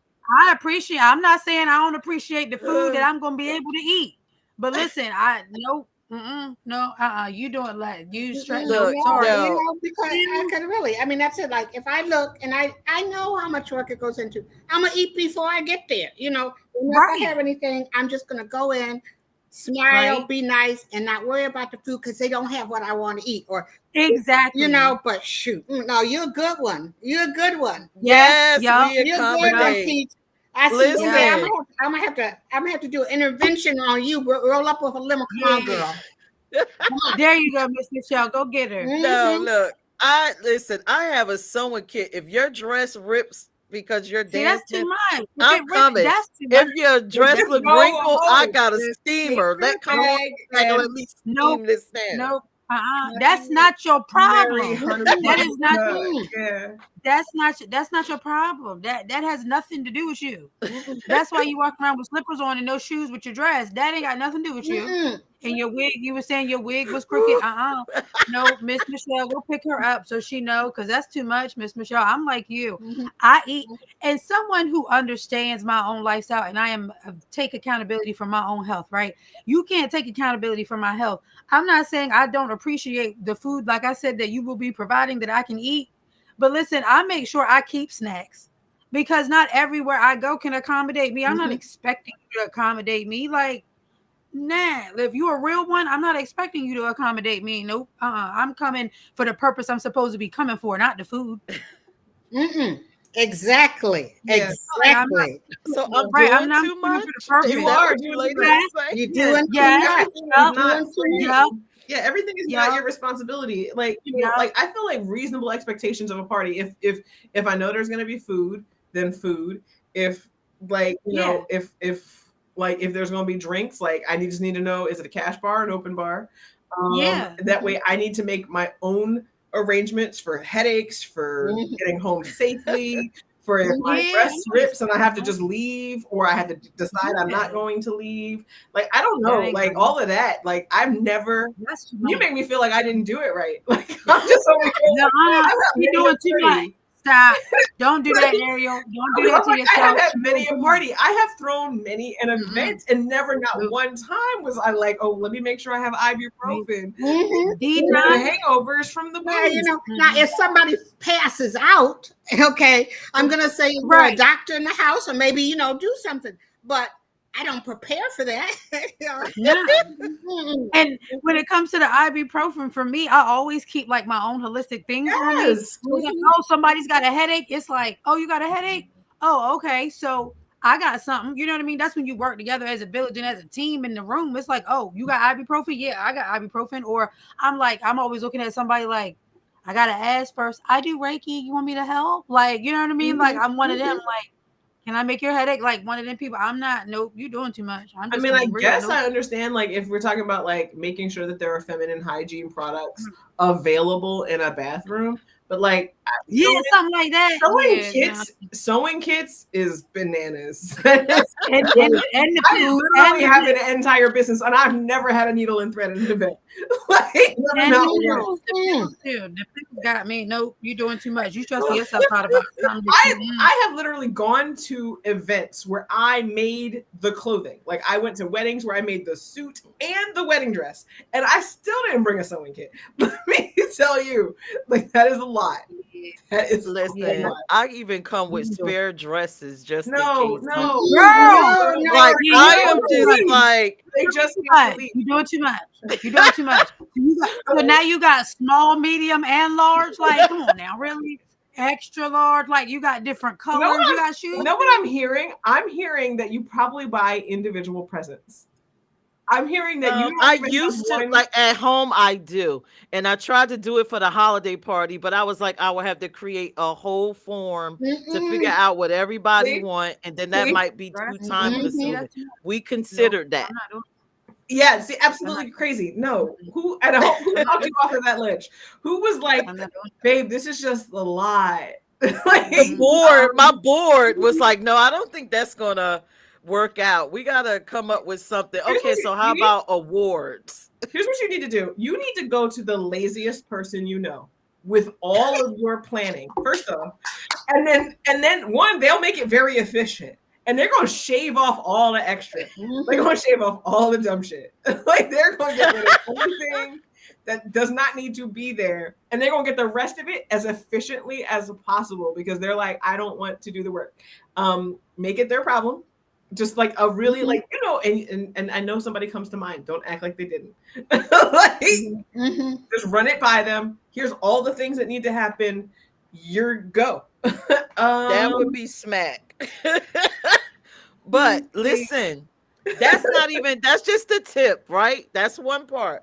And then the other part is about making the event better than the last one. So I'm always competing with myself. Okay. No, just no. No, you're not. It's a new year. If we're first off, I would like to point out, I feel like anybody doing anything at the same level as last year is a winner in my book. This has been a crazy year. Lots of things are happening. Everything is harder to accomplish. We're not even gonna get into like the nonprofit, like all of the things. So like, if you're able to just be at a level and acknowledging, hey, it's hard. Yeah, that's it. That's like, I think that's the bar. Like, I don't think you have to do like there's not, you don't need to show yourself up from last year. No. But that is just a me thing. And you know what's crazy? When I go to other events, I'm like, am I doing too much? Like this year, I have a band for us because I feel like we deserve a band, and I'm like, well, that's kind of like having a DJ, so I can get that. But no, I'm gonna have a DJ and a band. Like I want the community and the allies to enjoy a Christmas, holiday. This is like me and my mom when I'm trying to explain to her that there are only 10 people and we do not need turkey and beef and ham. Like but we do. We need a selection. You do not need a band and a DJ. Pick one. Why would you need both? Why would you need both? Because when the band stops playing, I want to hear a DJ. You're a nonprofit, right? Yes. You're paying for this out of your nonprofit? Yes. Come on, man. Like, first off, like the impact of the dollars needs to be taken into account. Nobody wants to have a DJ more than they want you to do the work that you're supposed to be doing. Okay. Well, we're still gonna have the DJ and the band because I want. This is what I want for my extended family. All right. It sounds like the DJ and the music part sounds like a personal preference, and I can't argue with that because I am really big on sound therapy. So I'm the type that walks around like right now. I've got an earbud in this ear. Yes, co-sign, Kanisha, co-sign, please. Because when it comes to music, and sound therapy, it keeps me going. If the room's too quiet, I will hit that button on my, like I will tap my earbud and keep on moving. So I can get the music because music is definitely therapy. But when it comes to and I can see, because I love music with my kids too, so I can see the two difference, because when the DJ's tired, you do got the sing, you do have the band that gives you that more kind of interaction. The DJ is just on a mic, the band's more personal, I believe. I feel like, and then when it comes to, you just doing too much when it comes to pills, pads. You're doing too much when it comes to pills, pads, dresses. I mean, what else you got? Shoes, pantyhose. I I mean, do you got carry every spare bra, shoes you got and You got a purse yes. to match the dress. like for real. What else you missing? You got jewelry, everything. Just tell people, just come and you pick a dress out the closet if that's the case. Because Look. I started to have, for this nonprofit for House of Peach, I wanted to have an event for women where I had a clothing closet. If you couldn't find something to wear, you go in, put something on, and attend the event. This is how that's beforehand, not at the event. That's too much. that's You how do my that brain beforehand. be thinking, like, oh, and then someone but said, I yeah, love beforehand. Okay, I work with this group, Bloopers Detroit, and they were going to have an event, and they have, and they were concerned about it. The week before, we just put a thing out. I mean, I did it on my show. We put it on the airwaves. Everybody has a gown or something in their closet that they're not wearing. Bring it to the meeting before, and people found that they found the outfit that they could wear there, but not the day of. Yeah, I love that. Like a gown. I was at a thing and I had on a white dress. Somebody was tipsy, poured red wine on it. All the host did was pour some club soda on me, pour a jacket over me, took me in the bathroom and did a hair dryer. No extra outfit. I would have ran with my dress. Here's an extra dress. Come in the back. Yeah, no, nobody was like that. It's like, you cool? Okay. And we went back out. I mean, you're doing too much. You're doing too much. Yeah, I feel an intervention coming. Okay. Yeah, we can do that. I feel you, Miss Michelle. I do. I need an intervention. I can admit that. I'm even monitoring the bathrooms because people have gone in and had relations. And so I'm like watching that. So wait, you have to do that personally? I have done it just to not ruin the nonprofit name, because we had some physical activity in the restroom. Think anything of you if people are trifling in public. That ain't got nothing, right? And Tell I'm her, like, Ariel. oh, no, don't mess up our reputation. So here's the thing. So we're thinking about, like, you really do need to delegate. So anything, like, so if you were going to charge your nonprofit for your time, like, that's how you should be delegating it. Like, checking the bathrooms to make sure that there's only 2 feet per stall is not for the CEO to do. Like, that's not, not for you. That's for, like, an intern. That's for somebody who goes to get coffee. Like, that is not for you. You are a big picture and ideas person. You are, I'm going to conceive of and conceptualize and make this event happen. And then I'm going to then make sure we have money to do all of this. That's a you job. And then to go through and, I guess, like, to quality check that things have happened at the level that you want them to, because you're going to be signing the check afterwards to make sure that all of the bills are paid and everything is all up on the up and up. That's a you job. Check in the bathroom. If people, like, if you have a board and they really feel very strongly about sewing kits and extra gowns, then that feels like a them job to make sure that that's the thing that they want to take. That's just be something stuff rolling around in my mind. Like I said, you know what? Y'all are right. I can admit I am extra. I am. They call me Mother Hen. You always been mothering. On you. Give yourself the gift of no thank you, and less. Give yourself the gift of less. Because you're doing too much. Tell her, Ariel, she's doing too much. It sounds like, I mean, listening to it, I'm exhausted. I mean, like, what? You're a nonprofit. You're doing too much.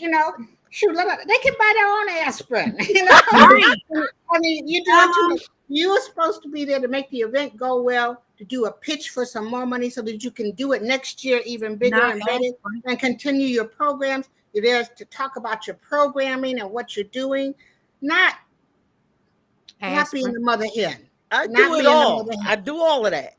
You cannot, but you cannot be the mother hen. If their dress is messed up, hey, I will tell you, make sure that none of the dresses are blue because Lee doesn't like blue. But I do remember that. But tell you can put up it. Wear what you got, come in it, but you're not supposed to support. They're adults. Like, you are not a camp counselor. Right, You are not the babysitter.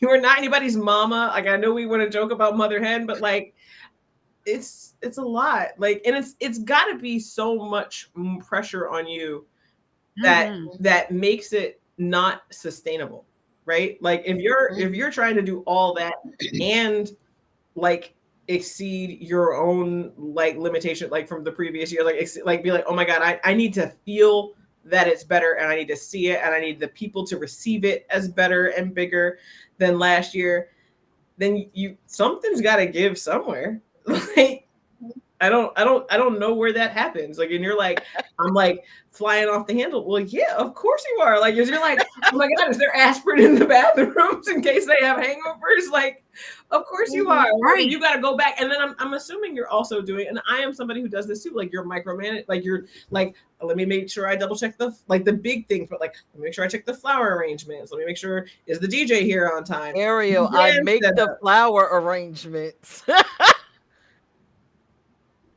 Ariel, wow.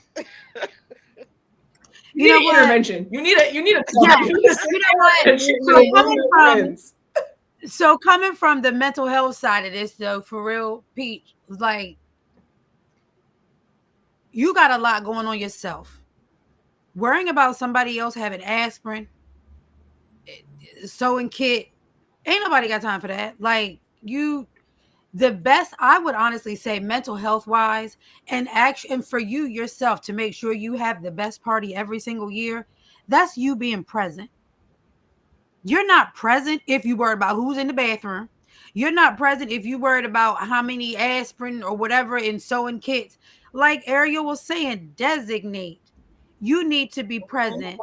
Being present is how you're going to make your event bigger and better every year, because you don't even really know what needs to be more extravagant or how you want to make it better if you're not present. You're not technically where you mentally want to be in the actual event because you're not enjoying it yourself. You worried about everybody else. For what? So I would say real technique, real talk is to literally write down. And this is how you figure out what is for you and what is maybe not necessary for anybody, and then what is for other people. Literally write down every single thing that needs to happen. Like, give it a line item. Don't be vague. Don't be like, figure out marketing. Like, you know what I mean? And that's the example I'm bringing from like Week 360. Be very specific. Like, check flowers, order whatever, finalize with the band. Write down everything and then pick like whatever, like, hopefully it's not insane. Like, you can either give them like a point value of importance or pick a certain amount of things that you need to have your personal touch to, and then give away most of it. Like, you can't do everything. And once you look at the list, like if you look at all of it, you'll recognize that trying to do it all is going to be exhausting. And you'll see some things on there, like literally physically make a list that are not necessary. Like, you're like, I don't actually really care about that. Like, checking in to make sure that the DJ got here, anybody could do that. And if there needs to be an escalation, then that can happen, but somebody can do that. Like, so you give it to somebody that you trust to accomplish the task, and you'll figure out who those people are based on the task itself, based on the importance and how feel like, and everything can't be for you. You can't keep more than half of the list. So that's the tool, right? Like, you write it all down, you look at it, you give at least half away. Okay. Well, I have a whole chalkboard wall that I write everything. I mean, you gonna make me do you like I do these Week 360 goals, where I'm gonna be like, all right, so talk me through, like, give me some big goals. Now, I want every goal that you're talking about for this party. Like, the goal is like to make a successful party. Cool. If it doesn't do that, then it needs to go. We're not keeping it tight. No more than 20 things. When you delegate and when you do that, you are giving board members and volunteers an opportunity to step up, an opportunity to become more engaged, an opportunity to bring something new to the table so that you can be fabulous over here. They can do the flowers great, really great, and you can be fabulous at something else. And so it's an opportunity. Delegation, I often tell people, when you delegate to others, you're giving them the opportunity to grow. And not only for them personally to grow, but for the organization to grow. Right. And that's why you delegate. And that's why you bring people in. People come in because they want to do something. And give them that opportunity. Give them what they want. They came not only because they some of them came because they want to impress you. Let them impress you. Okay. Let them show you what they've got. Okay. Yeah, I love that. Next holiday party, I will. We already off into the race. She's not even listening. I'm listening. To be honest, send the limo. To be honest, all the board members, we all help with the task at hand. It's just me. I have some particulars about me. And so, yes, maybe I do need to delegate, get some personal assistance for myself, but it won't happen this holiday party, but maybe next year. And you know what? It's their way of showing you how much they appreciate you and love you for what you're doing. Yeah. Let them do that for you. Okay, I'll try. I told you I'm bad at allowing things. I'm gonna try. That's why you write it down so that you can really see it. Like, I mean, and that's why I that's the suggestion. It's actually in a tool that I teach. We call the quadrant method, where we're only working on the things that are moving our needle forward, like only those big things, because it is so easy to get caught up on the urgent and forget the important, right? So and to leave that behind, like, and just to define the difference is like, we think about it from like a business standpoint. Important is making sure we have inventory. Urgent is we have a customer in our face, right? And not that the customer in our face isn't important, but more important is making sure our business is thriving. So like, that's why I was saying, like, assign them a point value or figure out like, what are the things I absolutely cannot leave behind, I cannot let anybody else do, and then give the rest away. Because you will be surprised at how many things that you've taken on, and like Miss Michelle said, how many things that you've not given somebody else an opportunity to excel at.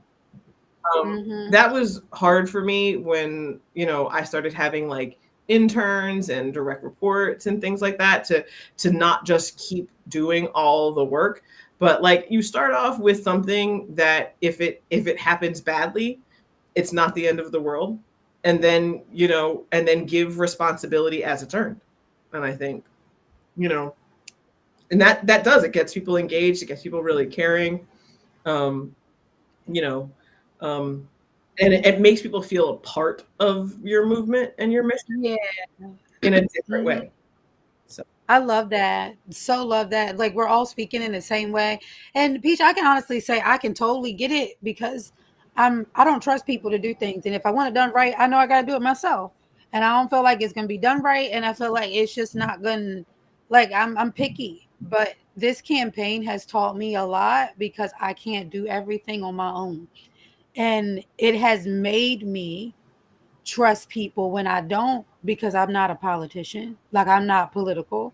But my team around me is built off of people who are good at certain things. So I can ask certain people for certain things, like they were saying, designated, like, designate people for certain things, give them that.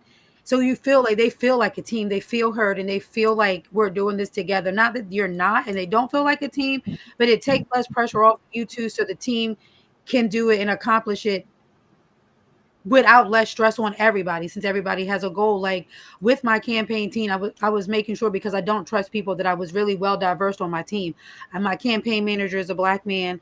I have another Black man who also ran for a position, elected position as well. I have Amber. Amber Lee. She's on my team. I don't know nothing about the LGBTQ community. How am I supposed to answer a question like that? That's just not fair on my end. Like, I don't feel like while I'm running this campaign, if there's an LGBTQ question, that I can answer. You should have called up. I would have been right there. I made sure I had people on my team that I could trust. So Amber's on my team. I have another white woman to have a white woman's perspective, and I have a black woman as my treasurer, and then I'm a black woman, so we can keep each other grounded. Also have a white man. So learning to trust people and designate those things, because everybody has their specifics at what they do, and they're just very skilled at it. Like Miss Michelle said, let them be good and be skilled, and let them rock on. You got this. It's okay to pull back. We're gonna learn one of these days. It's gonna be okay. All right, so I will leave the sewing kits at home, and I give Please all of do. And the y'all. pills. I And the give pills. all of y'all virtual hugs And the and help pills. me You leave the shed pills on some of my mommy hats off. So I'll leave the dress, the shoes, too. and the sewing kit at home. You gotta leave the ibuprofen on too.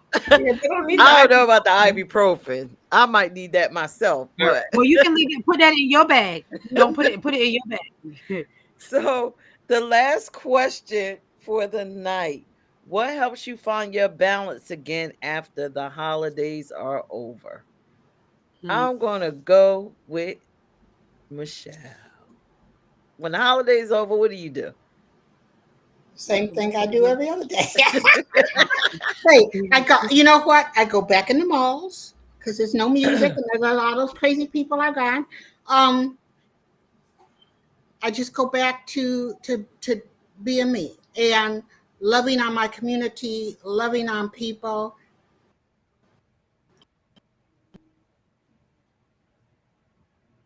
What happened? Here, Uh, like Ariel and them didn't get enough bikes.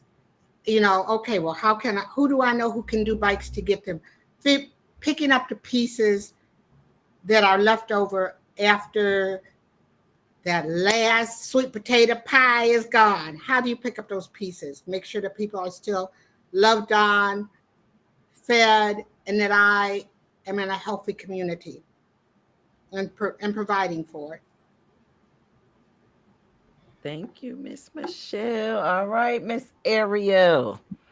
For me, really, like that's when I do a lot of like planning, right? So, like I told you, I run a program for the YW, and I usually put that on the calendar, like usually I'll probably do it by the end of the year, like after the holidays. But I plan the whole year. I sit down and I start like kind of lining it up, looking at like what events do I want to have, what events should I have. Like we,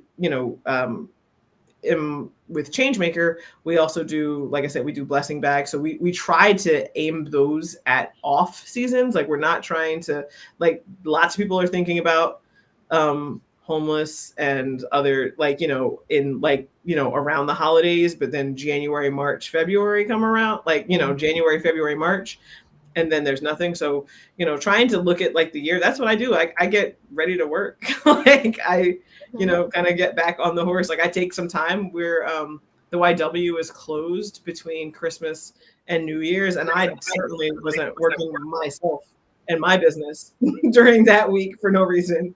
So that's always been a week off for me.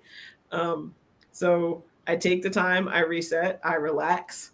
I try and do something fun that I want to do. And then it's time to get back on the ride again and start it up all over. So.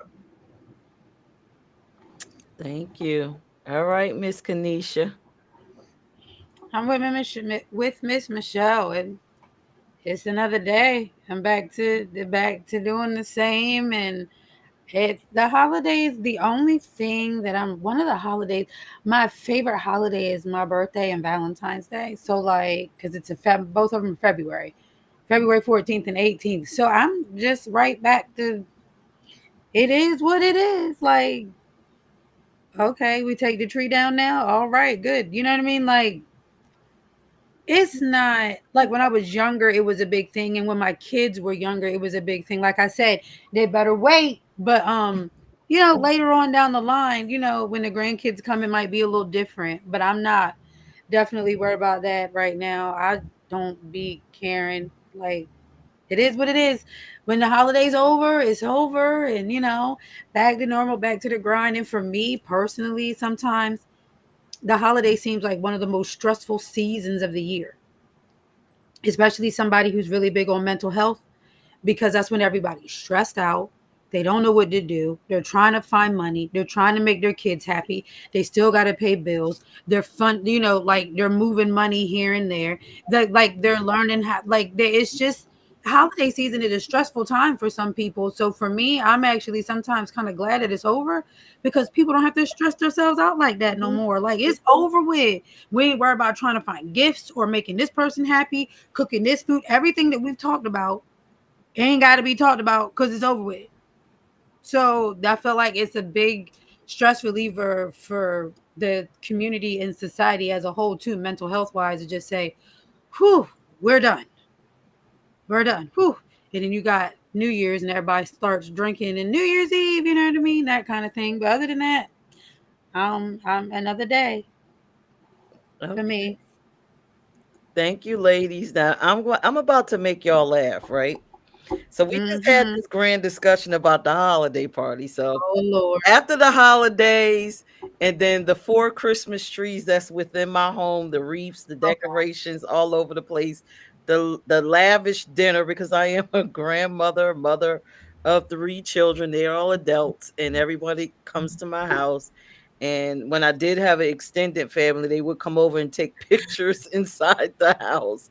After that, when the holiday's over, I just sleep and I hibernate for 2 or 3 months, and then I pop back up around March.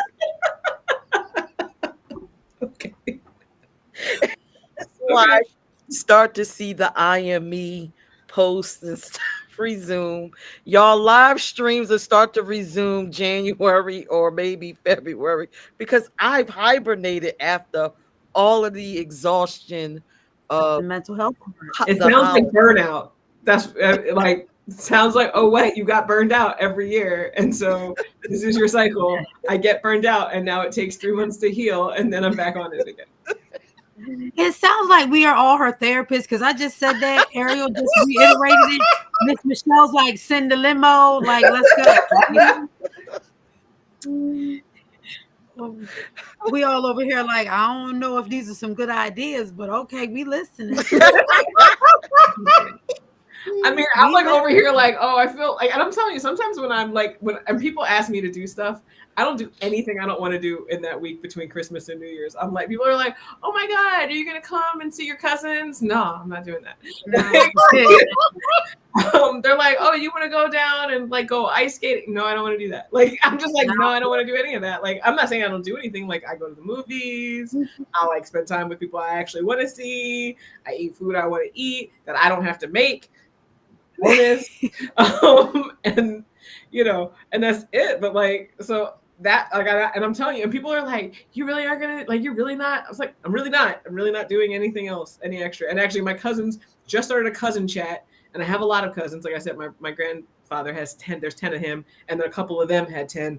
I have 10 of cousins. And they were like, oh, I was thinking we should get together for Thanksgiving. Y'all need to get together on a Wednesday. Like, I don't know why y'all trying to add all this pressure. They're like, all right, well, maybe between Christmas and New Year's. Not my Christmas and New Year's, not this one. I haven't seen some of you in years. Why would I drive? You're Princeton? No, I'm not doing that. Like, I love you. Why don't you come to here? Like, I don't understand, like, make it make sense. And I'm like, people are like, oh my God, that's like so selfish that I was like, okay, call it what you want to. I need a week. Like, I'm asking for like 1 week and 1 day a year. Like 1 week, the week between Christmas and New Year's and my birthday. Don't ask me to do anything I don't want to do on those. Like, that's not a lot. You can have the other 51. So I guess I'm just really dramatic. That's what I learned from this broadcast. You're not dramatic. No, you're doing, like, you're getting burnt out. You're not dramatic. Using up all, like, so that's the thing people don't always understand is when you get into burnout, it takes you so much longer to heal because you've been in a deficit. Like, to use up just your capacity, like, it only takes a normal amount of time to get back into having capacity again. But if you go into the deficits, like, your mental health, it is pouring from, like, you've burned the kettle. Now Like you might need a new one. Like, and it takes the time to get that. Like, you know, that's not spontaneous. That's not just, oh shucks, like, okay, the cup was empty and that was the end of that. Like that was, I've caused harm to myself and I needed this time to I mean, you know, to reboot, to heal, to be able to hear other people's stuff, to be not sensitive, because burnout looks different, right? Like in different people and in women especially. Like burnout doesn't look like some man like temper tantrum. It looks like you're overly sensitive to criticism. It looks like I don't have the joy of doing the things that are part of my routine. I might do them, I might not. If you're a grown person with grown kids, you probably aren't. You're like, you can cook, order in, I don't care. Like, you know what I mean? Like, I don't have the joy for my business. Like that happens to me. Like I took on a wedding I shouldn't have taken on. It was a wedding dress, a reception dress, 7 bridesmaids, 2 maids of honor, and the flower. And if you can believe it, yeah, and if you can believe it, one of the bridesmaids' husband was like, any chance you could squeeze a suit in there.